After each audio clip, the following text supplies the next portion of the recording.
Hi friends, this is the Miss Volfie from our Half Acre Homestead. This is kind of a book review, and it's not a book review, it's an information review. Not too long ago, somebody asked me to read the book 1 second after, and here I will give you what Wikipedia says. 1 second after is a 2009 fiction novel by American writer William R. Forstchen. The novel deals with an unexpected electromagnetic pulse attack on the United States as it affects the people living in and around the small American town of Black Mountain, North Carolina. Released in March 2009, 1 second after was ranked as number 2009. Now, the reason I'm telling you that is because this isn't about fear or anything. This is a little bit about history and how important information is to be kept on paper. When I read this book, it clarified a lot of things for me. Like, I've heard of EMPs, and I thought they were something, wild and mysterious and way out there. But effectively, it is one of the most scary weapons on the face of the earth. All it is, and it's real simple. It doesn't sound simple, but it is. All it takes is nuclear warheads to be detonated above the atmosphere. And everywhere that atmosphere comes into line of sight, like the country or land below it, will lose all electronics. And I'm not just talking TVs and all that stuff. I'm talking cars, cell phones, computers, complete phone lines. Anything that has any computer components whatsoever will be useless.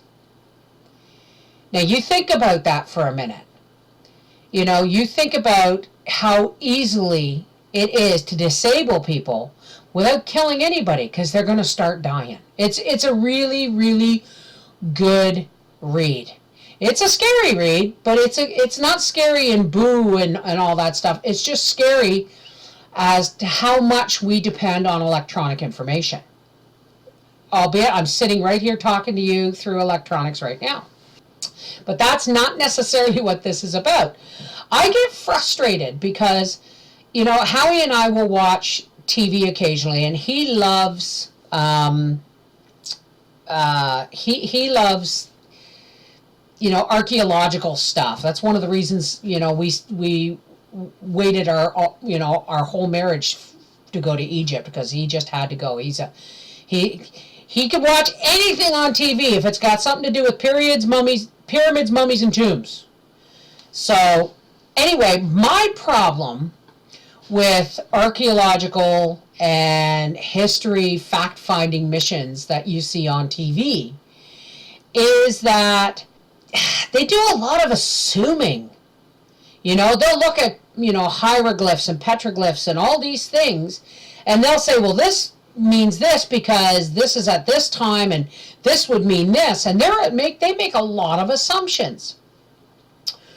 Most reliable historical facts come from letters, people that write each other, journals that people kept in historical periods, logs that generals would keep during battles, letters from men in the armies and stuff that would send home to their loved ones, and all these things take you in the here and now of that moment in time. Now, the reason I'm bringing that up is because I went to visit my friend Barb today. I'm going to change my glasses because these are reading glasses. I went to visit my friend Barb today, and many of you may know her because she's, popped up in a video or two of mine. I can never go to Barb's house without buying something, because Barb is one of those folks that she'll smell an auction, 100 miles away, and it'll call her, and she'll find something really worthwhile, and she'll buy it, she'll bring it home, and then she has this little wee little cabin-like shop that she keeps stuff in, and her whole house has, you know, if you want something, if she hasn't got it, you don't want it. When it comes to yard sale finds and auction finds and stuff. I bought a karaoke machine off her today, and I bought my my Corningware coffee percolator from her. I can't go to her house without buying something. But I found something today, or she showed me something today that she would not sell. And I'm going to show you some pictures on it. And then I'm going to read some of it to you because you won't be able to see it.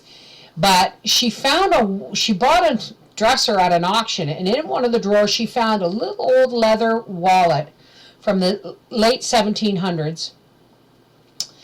And in it was a note saying this is a relic of so-and-so who died in 1826. But in it were a couple of handwritten letters, and you could still see the color dot of where the sealing wax was. And these letters were from the 1830s.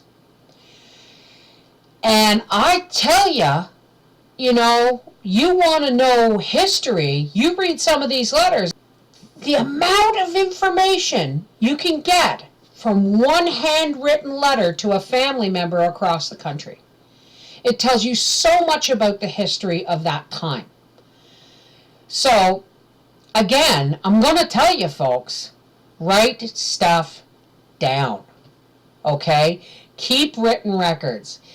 If you find, like today, I found some recipes I'm going to make this week, and I printed them off.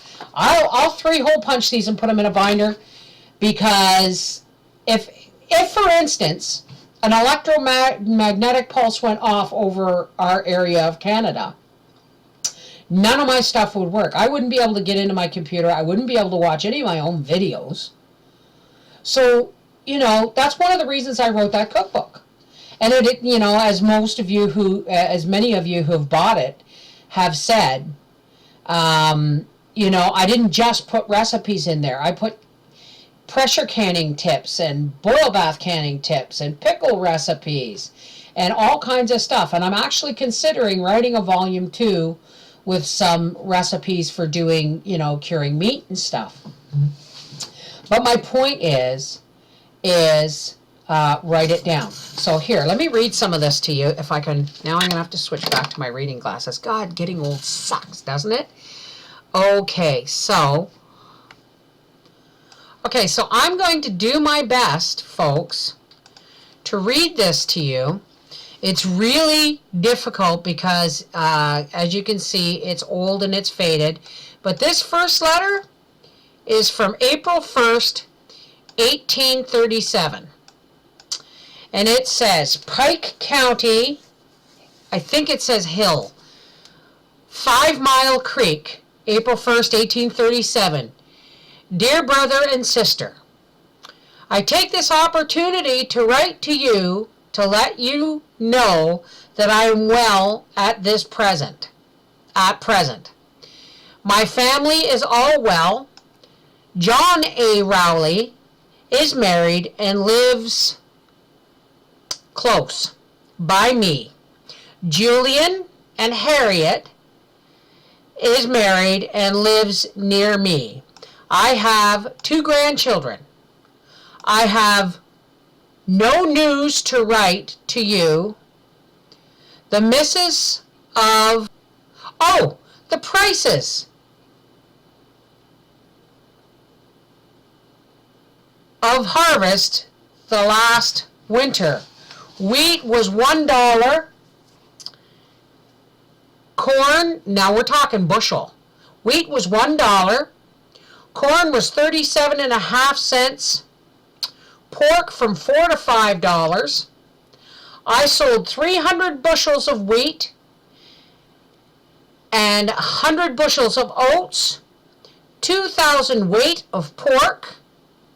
I have 240 acres of land, 80 acres in cultivation.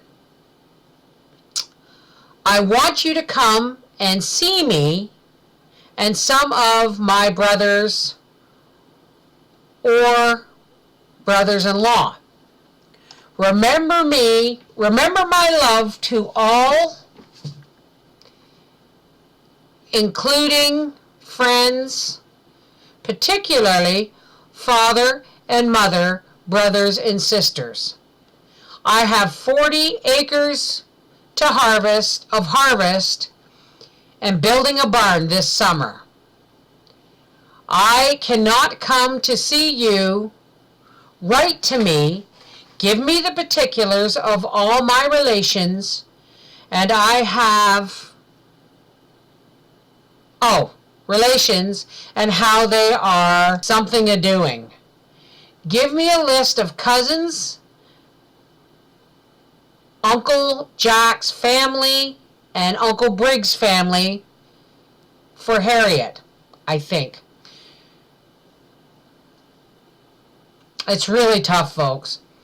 But remember your loving brother until death, Joel Raleigh, to Abel Raleigh. It doesn't, I'm going to see if I can see where it was posted to. It goes to Mr. Abel Raleigh, New York. I think that is Osceola City, Creekville, United. I think that means United States. I'm not sure. So that was 1837. And then there was another letter. Now this one was, again, from to Abel Raleigh, from Joel and Sally Raleigh. And this letter is dated, it says Martinsburg, maybe they moved, May the 15th, 1857.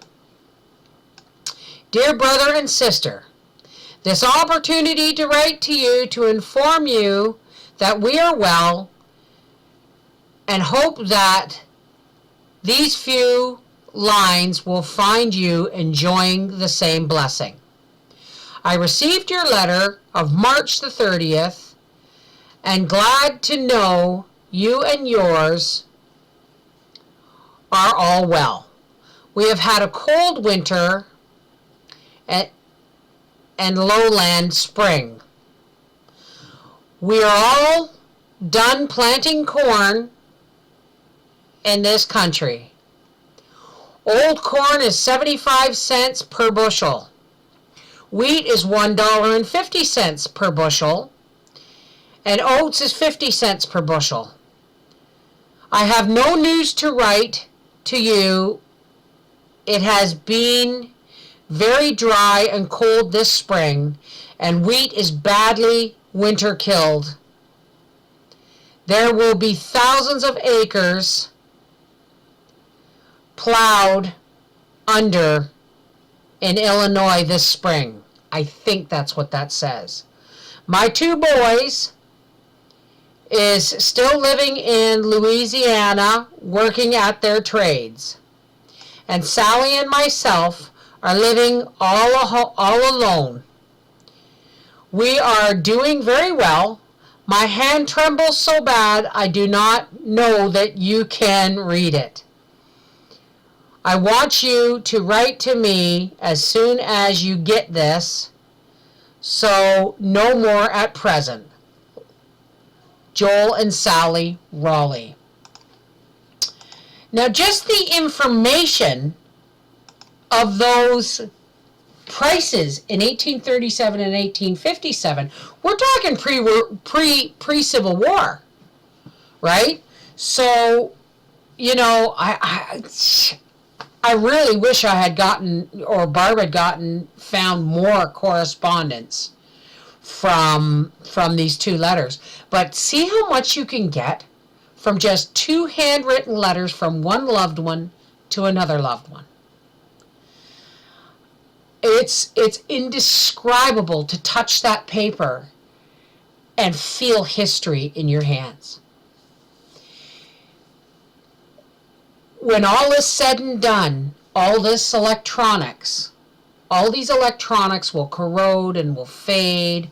New technologies will come along, and no one will even know how to watch my YouTube videos probably 20 years from now. But a handwritten letter is history. History. So folks, keep a journal, a paper-written journal.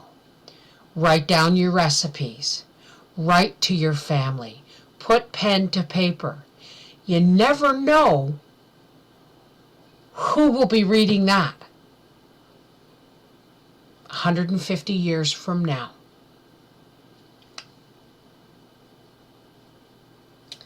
This is the Mrs. Volfie from our half-acre homestead saying, information never gets old, but it can get lost.